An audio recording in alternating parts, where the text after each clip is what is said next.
Democratic U.S. Senate nominee Graham Platner has won the endorsement of a prominent reproductive rights group. Here's Phil Hirschkorn. Reproductive health care is health care. Abortion is health care. Yes. The Planned Parenthood Action Fund described Democrat Graham Platner as a champion of reproductive freedom, rejecting Republican Senator Susan Collins because of her vote to confirm Justice Brett Kavanaugh to the Supreme Court in 2018. 4 years ago this week, Kavanaugh and 3 other judges confirmed by Collins were in the majority that overturned Roe v.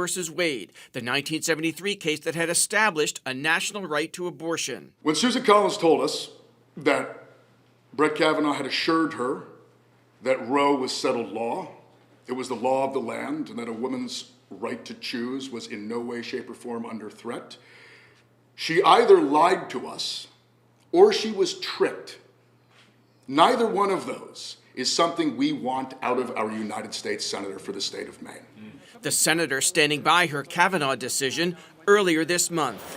I do not regret that vote. She may not regret her vote for Brett Kavanaugh, but there are a lot of Maine voters that regret their vote for her. Planned Parenthood pointing to the consequences of the Supreme Court reversal. 20 states have fully or partially banned abortion. Patients are turned away from care in medical emergencies.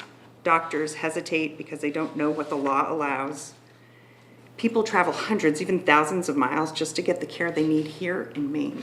Women have died waiting for care. To change that reality, we need a majority in the Senate in favor of protecting and expanding reproductive freedom.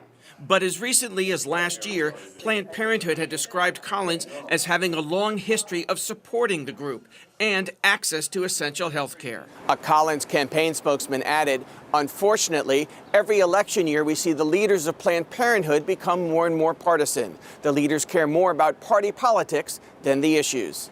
In Portland, Phil Hirschkorn for News Center, Maine.